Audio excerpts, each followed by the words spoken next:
The clink of wine glasses still echoed when her voice sliced through the room. "I'm replacing you Monday." First I thought I misheard. My fork hovered in midair, a piece of rosemary chicken trembling on it.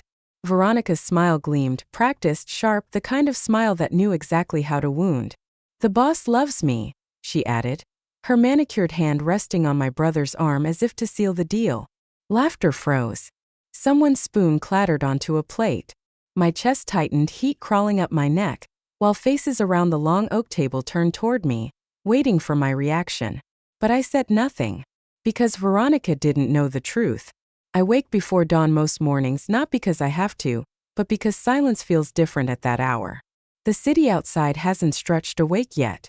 The streets are hushed, only the hum of a delivery truck or the faint echo of a jogger's shoes breaking the quiet. I slip into the kitchen barefoot, the tiles cool against my skin, and start the coffee. That first hiss and drip is my signal, time to think, time to breathe. People who only know me at family gatherings assume I'm fragile, too soft for this world. Maybe it's the way I keep my hair neatly tied back, or how I prefer listening to talking. But at work, in the office I built from nothing, silence is my strength. It gives me the edge to notice what others miss. The tension in a meeting, the details in a contract, the hesitation in a handshake. After breakfast, I usually sit by the wide living room window that overlooks the restaurant we opened 5 years ago. That view is everything to me. Not just brick and mortar, but a reminder of the nights I stayed up drafting proposals, the rejections I turned into fuel, the way I learned each corner of the business until it fit in my bones. The restaurant is the kind of place people describe as warm, without realizing it's by design. Soft amber lights, wooden tables polished until they gleam, menus that smell faintly of leather when opened. Guests don't see the systems beneath, the schedules, the payrolls, the vendors who call at odd hours. But I do. Every detail carries my fingerprints. Walking through those doors each morning, I feel the familiar shift in my chest, pride mixed with duty. I greet the staff by name, ask about their families, step into the kitchen to taste the soup or nod at the pastry chef's new idea. They don't know how often I go home and cry from exhaustion, or how sometimes I dream of disappearing for a week with no phone buzzing. But they do know I'm steady, and that steadiness keeps the place running. It wasn't always like this. Before the restaurant, I worked in a cramped office for someone who never learned my name. My ideas were taken, watered down, passed off as someone else's brilliance. I stayed late, unpaid, until my body begged for rest. When I finally walked away, I swore I'd never let another person make me feel invisible again. That promise is stitched into the walls of this restaurant. Every time a guest leans back in their chair, sighing with contentment after a meal, I feel it. Every time a young server saves enough to pay for classes, I feel it. This place is my answer to every humiliation I once endured. And yet, family doesn't see that. To them, I'm just me, the quiet one, the dependable one. They don't know the long nights, the contracts signed on shaky hands, the loans I paid back penny by penny. Maybe I never told them, or maybe they never cared to ask. Still, I carry my own rituals. At the end of the day, when the last table clears, I stay behind. I stand in the dining room with the chairs lifted onto tables, lights dimmed, and breathe in the faint aroma of garlic and roasted herbs. That smell tells me I survived another day.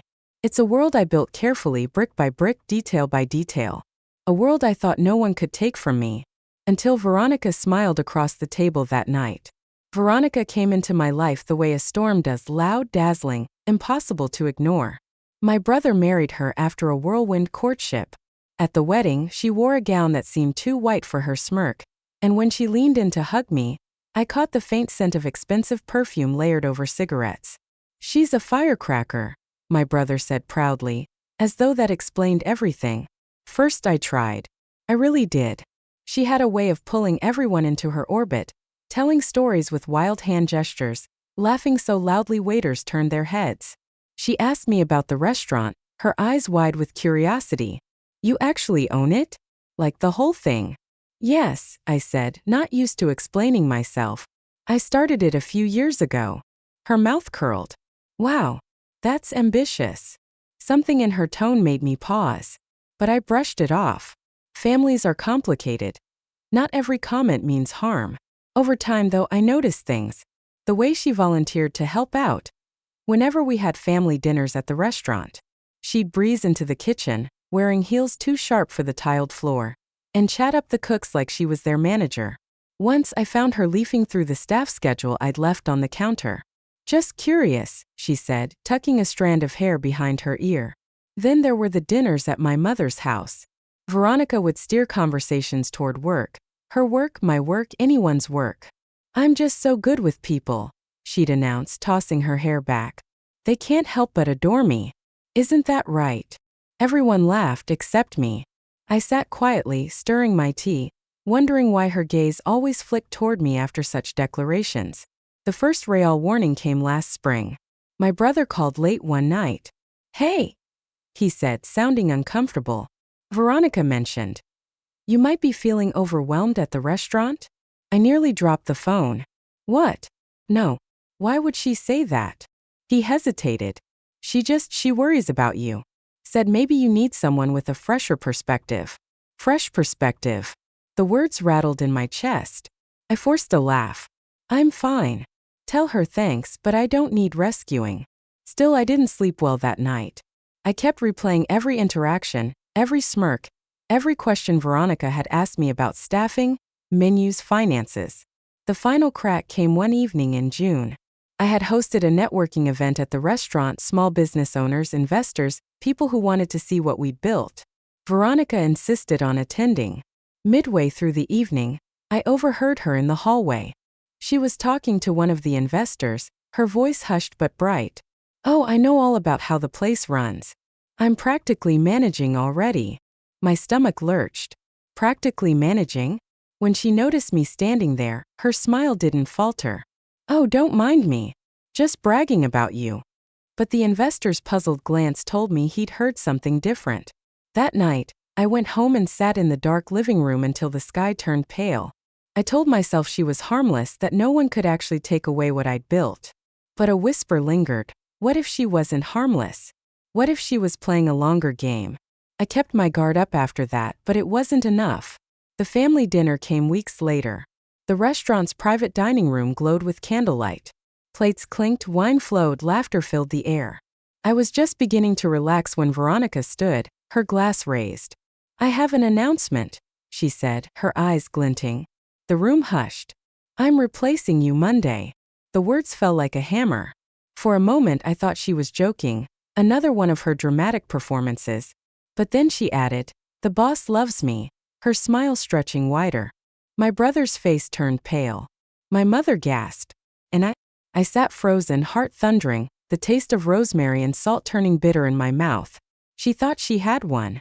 She thought I was just another fragile relative, a stepping stone on her climb. What she couldn't know was that the boss she was flaunting was me. And in that silence, as everyone stared, I understood the depth of her betrayal. Not just arrogance, not just ambition, but a deliberate attempt to erase me from my own creation. The silence after Veronica's announcement felt longer than it was. In reality, it was probably only a few seconds, but in those seconds I could hear everything. The hum of the ceiling vent, the scrape of a chair leg, even the faint clatter of dishes from the main dining room beyond the glass doors. She stood at the end of the table like a queen at her coronation. Chin lifted, eyes bright with triumph.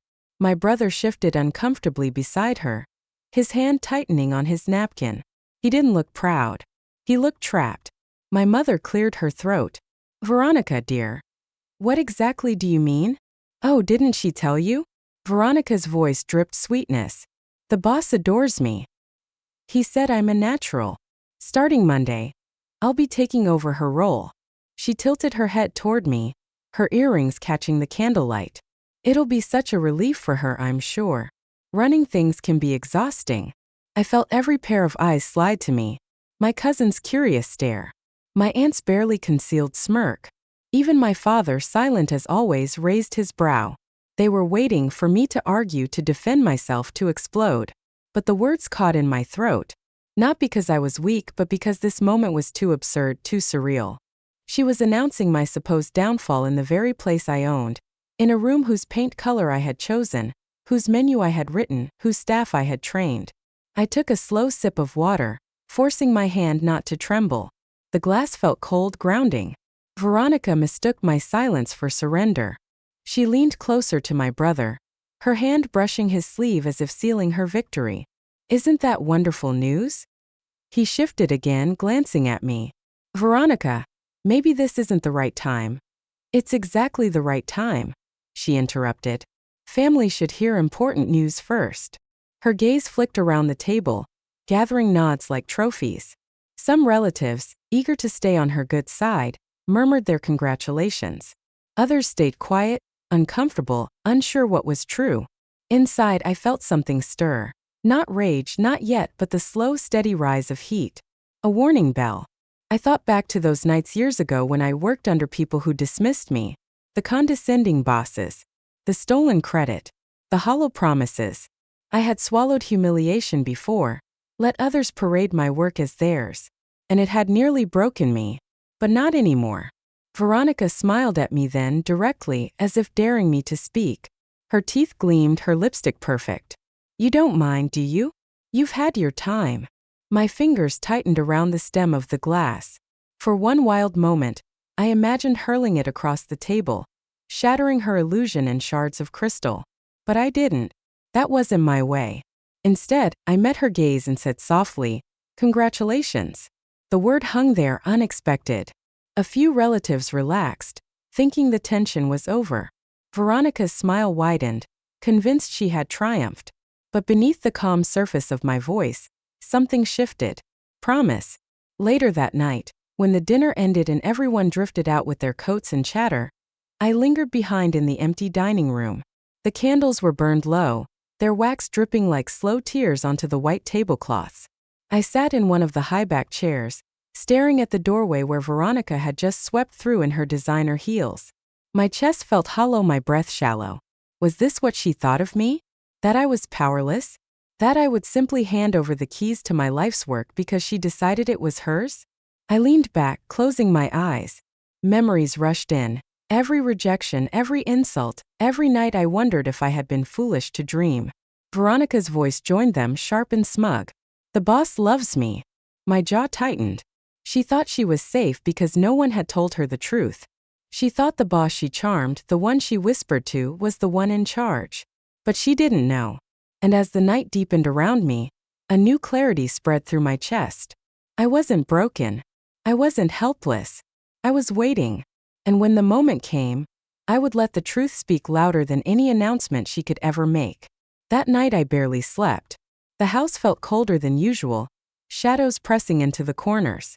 I tossed in bed, sheets twisted around me, my mind replaying the dinner again and again. Veronica's voice echoed like a taunt. The boss loves me. At 2 a.m. I gave up. I padded into the kitchen, barefoot, the floorboards creaking under me. I poured a glass of water and stood at the counter, staring at nothing. My hands trembled, not from fear but from something deeper. Anger, maybe. Or grief. I had built my life carefully, brick by brick, only to watch someone try to sweep it all away with a smile. Sitting at the table, I let the thoughts come, raw and unfiltered. Why her? Why me? Why do people like Veronica always believe the world belongs to them? I pressed my palms against my eyes, forcing back tears. Not because crying felt weak, but because I'd done enough crying in the past. When I worked those endless hours at jobs where no one knew my name. When my ideas were stolen. When I was told to be grateful for scraps. I had promised myself back then, never again. And yet here I was, teetering on the edge of invisibility once more. I got up and began pacing the living room. The city outside was quiet, only the occasional car passing beneath the streetlight. I watched the headlights sweep across the window, then vanish, leaving me in darkness again. My reflection in the glass looked older, wearier. But behind my eyes there was something burning. The truth. That was my weapon. Not cruelty, not theatrics. Just truth. Veronica had no idea whose name was on the papers, who signed the checks, who met with the accountants. She lived in illusion, believing charm could outshine substance. And maybe in some families, in some workplaces, that was enough. But not here. Not with me. I returned to the kitchen, pulled out the drawer where I kept my files, and laid them on the table. Contracts, deeds, bank statements, years of evidence. Proof that the restaurant was mine through and through. I ran my fingers over the signatures, the official seals.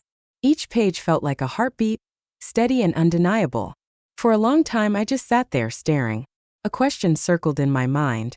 Why show them? Why not let them keep believing? Because silence is what had nearly destroyed me once before.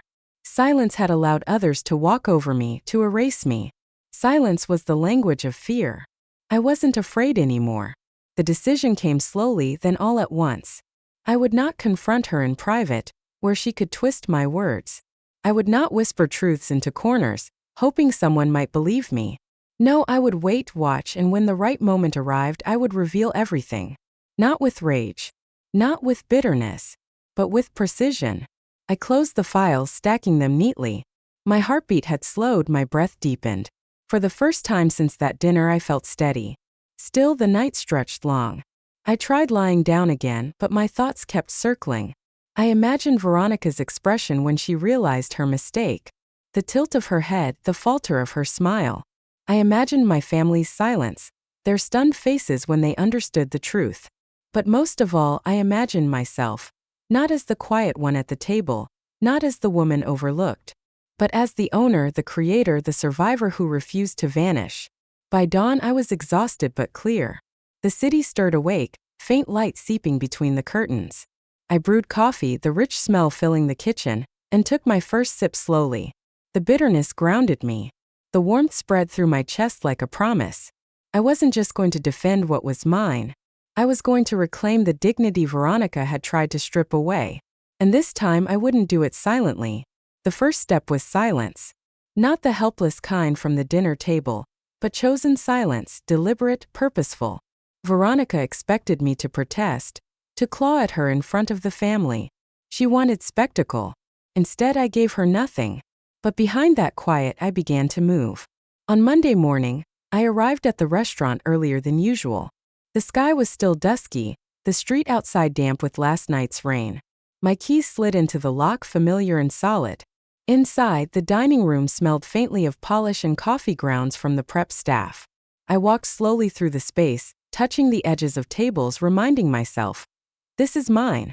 In the office upstairs, I opened the safe. My hand lingered on the stack of documents, articles of incorporation, financial records, legal papers. Proof. It comforted me to see them, but I knew flashing paperwork wouldn't be enough. The truth had to be undeniable, visible to everyone at the right moment. By mid-morning, Veronica swept in. She wore a bright red blazer, heels clicking against the floor. A smile plastered across her face as though cameras were watching. "Good morning, everyone," she sang, waving at the staff. They exchanged puzzled glances. A few murmured greetings. I watched from the office doorway as she strutted toward the kitchen. "Let's get moving, people. Big week ahead." The head chef, a man with arms like tree trunks, frowned. Where's the boss?" Veronica turned, her eyes finding mine across the room. For a moment, uncertainty flickered. But she recovered quickly. "Oh, she's stepping back. I'll be handling things now." The room fell awkwardly silent. My staff looked at me. I offered only a calm nod and walked back upstairs. Let her play her part. The more she spoke, the clearer her arrogance would become. Still, doubts gnawed at me. Would my employees start believing her? Would investors question my leadership? Would family whispers grow louder? That night, I sat at my desk long after closing, the paper spread out before me. Exhaustion weighed heavy, but underneath was a strange calm. Every signature, every receipt, every decision was mine. No matter what Veronica claimed, she couldn't erase that. But the challenge was timing. Reveal too soon and it would look petty like a squabble. Wait too long and she might worm her way deeper, planting seeds I couldn't easily pull out. I needed the right audience. The answer came unexpectedly. A board meeting was scheduled for the following week. Investors, managers, department heads, everyone who mattered in the business structure would be there. If Veronica wanted to play boss, she'd likely insert herself. And there, in that room, the truth could not be denied. In the days that followed, I prepared. I rehearsed what I would say, trimming every word until it was sharp and simple. I organized the documents into a binder, each tab neatly labeled. I even practiced holding my silence in front of Veronica, letting her overextend herself. And overextend she did. By Wednesday, she was strutting through the restaurant as though it were her stage. She made suggestions about decor, barked half orders at staff, even criticized a server for the way he held a tray. I watched my employees' patience thin, their glances turning toward me with silent questions. One afternoon, she burst into my office. "We really should revamp the menu," she declared, dropping a stack of printouts onto my desk. "More modern, more Instagram-worthy. People eat with their eyes, you know." I flipped through the pages. Flashy dishes with foams and smears of sauce that had nothing to do with the restaurant's soul. "Thank you," I said evenly. "I'll consider it." She narrowed her eyes. "You're awfully calm, considering everything's about to change." "Calm suits me," I replied. She left in a huff, slamming the door hard enough to rattle the frame. That night, though, doubt crept back in. What if my family believed her? What if the investors cared more about charm than truth? What if, after everything, the years of work weren't enough? I lay awake staring at the ceiling, listening to the tick of the clock.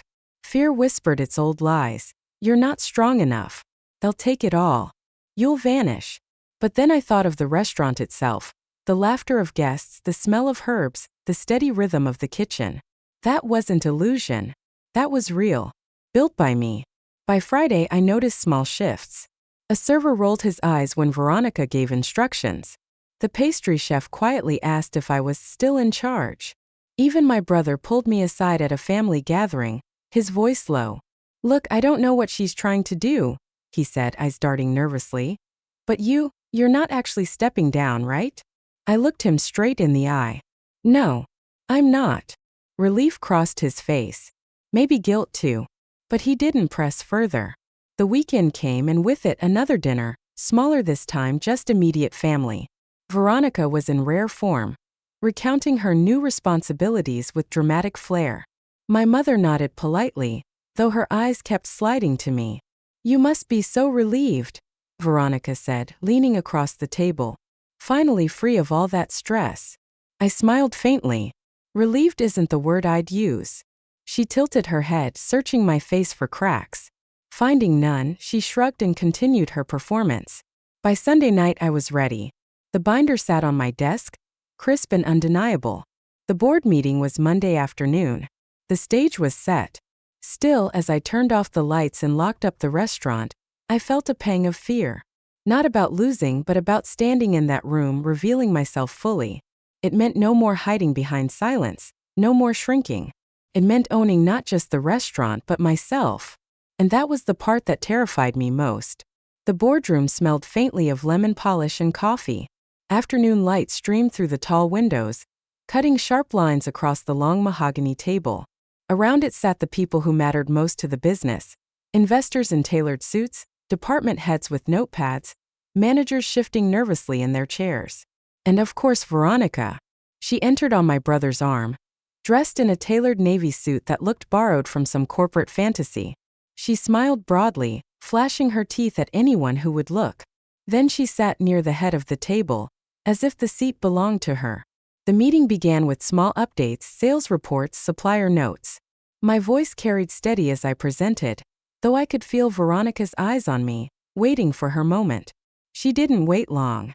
"Excuse me," she said suddenly, interrupting the operations manager mid-sentence. "Before we go further, I think it's important everyone knows there'll be some exciting leadership changes." A ripple of confusion moved through the room. I folded my hands on the table, silent. Veronica beamed. "I'll be stepping in to handle more of the day-to-day direction. Fresh energy, new ideas. The boss and I discussed it. He loves my vision." She let the words hang, savoring the silence. A few investors frowned. One cleared his throat. "I wasn't aware of this." "Oh well," Veronica said with a light laugh. "It's all very new. You'll see soon enough. Big things are coming." I watched their eyes shift to me. Doubt, curiosity, unease. The moment had arrived. I rose slowly, letting the chair scrape back. The sound was louder than I expected, commanding attention. I held the binder in my hands, the weight of years inside it. "Thank you, Veronica," I said evenly. "Since we're discussing leadership, I think now is the perfect time for clarity." She blinked, her smile faltering just slightly. I placed the binder on the table and opened it. My fingers didn't tremble. Tab by tab, I slid the documents across, Articles of incorporation, financial statements, legal contracts. Each one bore my name. This restaurant, I said, my voice steady, was founded 5 years ago under my ownership.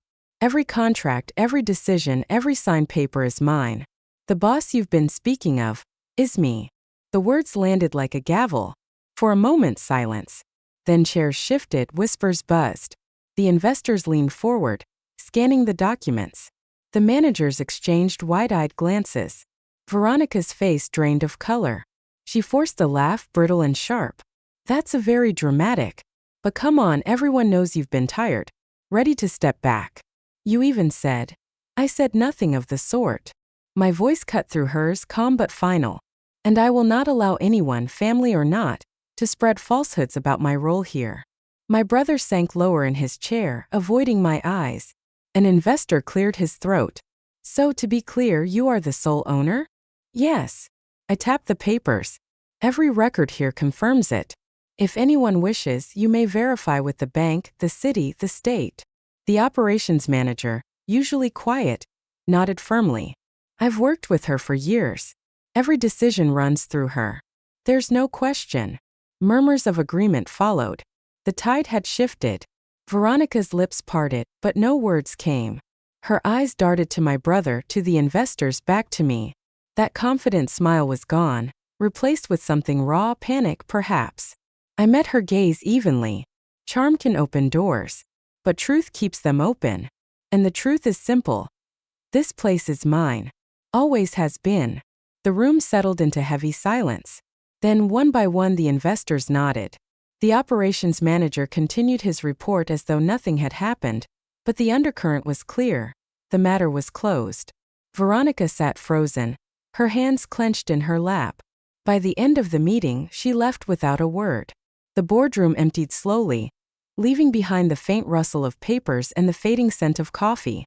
Investors shook my hand with new steadiness, some offering nods of respect that hadn't been there before. My managers lingered, smiling quietly as though they'd finally seen something they had always suspected but never dared voice. When the last door closed, silence filled the room. I let out a breath I didn't realize I'd been holding. My hands pressed against the cool surface of the table, grounding myself. It was done. The truth was spoken, undeniable, written in ink no rumor could erase. Through the glass wall I caught sight of Veronica. She stood in the corridor, rigid, her arms crossed tightly across her chest. My brother spoke to her in hurried whispers, his face pale with embarrassment. She barely responded, her eyes locked on the carpet as though the floor itself mocked her.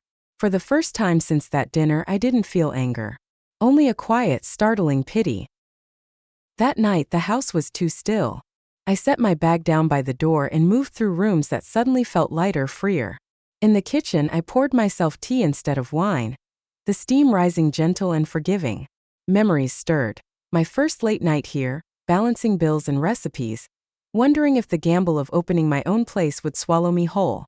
I remembered crying at the counter, exhausted but stubborn, promising myself I'd make it work. That fire had dimmed somewhere along the way, buried beneath family expectations, jealousy, betrayal. But today it flickered alive again. I sat by the window and watched the city lights blink awake. For the first time in months, maybe years, my reflection in the glass didn't look like a woman waiting for permission. It looked like someone who had taken it back. The shift outside came quietly. Veronica stopped showing up at the restaurant. Her messages grew fewer until they vanished altogether. Word traveled as it always does. Whispers of her charm wearing thin, of investors she'd courted moving on to safer prospects. My brother appeared once or twice, awkward and subdued, muttering apologies that carried more shame than sincerity. I listened, nodded, but did not invite him further. Some wounds needed distance to even begin to close. The staff, once caught in the tension of divided loyalties, now worked with new energy. Orders moved smoother. Laughter returned to the kitchen. Even the guests seemed to feel it. Reviews spoke of warmth returning, of a spark that had been missing. And me? I found myself smiling more, lingering at tables to ask guests about their meals, revisiting the menu with the same restless creativity that had once kept me awake at night. Slowly, the weight on my chest lifted. Yet transformation isn't just about reclaiming a business. It's about reclaiming the self. One afternoon, I walked into a bookstore I hadn't visited in years. I wandered the aisles aimlessly, fingers brushing spines of novels and poetry collections. A slim volume caught my hand. A book I used to love, marked with lines about resilience, about carrying truth like a torch in the dark. I bought it, tucked it into my bag, and felt oddly whole again. Later, I started journaling, scribbling late into the night. Not about Veronica, not even about revenge, but about the lessons clawed from the chaos. Trust. Boundaries. The difference between silence that protects and silence that suffocates. The bitterness began to dissolve. Not forgotten, not forgiven perhaps, but transformed into something steadier. One evening, as the sun dipped gold across the skyline, I stood on the restaurant balcony and looked out. Below, the city pulsed with its endless rhythm. Horns, footsteps, neon signs flickering awake. For so long, I had felt like a passenger in my own life, shoved to the margins of my story. But standing there, the cool wind tugging at my hair, I realized something simple yet profound. I had not only survived betrayal, I had rebuilt myself from it. Veronica's downfall was loud. Mine, by contrast, was quiet, a steady reclaiming of strength, of joy, of the power she thought she could take. And maybe that was the deeper revenge. Not her ruin, but my return. Months later, the restaurant glowed on a cool autumn evening, filled with the hum of conversation and the clatter of cutlery. Candlelight flickered across polished glasses, laughter drifted from the bar, and the kitchen thrummed with the rhythm of a place alive again. I stood by the entrance, greeting guests as they arrived. Some knew me by name now, not just as the woman behind the scenes but as the face of the place itself. Their smiles felt like quiet affirmations. You belong here. In the corner, I caught sight of an empty table, the same one where Veronica once whispered her threats, where my brother smirked as though I'd already lost. For a moment, the memory brushed against me, sharp and cold. Then it passed. The table was just wood and polish now. Nothing more. I returned to the counter, picked up a menu, and joined a new couple waiting to be seated. My voice was steady, warm. Life moved forward, and so did I. The world hadn't collapsed when the truth was spoken. It had opened. And as I moved through the dining room, my dining room, I carried with me not the bitterness of betrayal, but the certainty of something far stronger. I had faced their laughter. I had faced their lies. And I had won.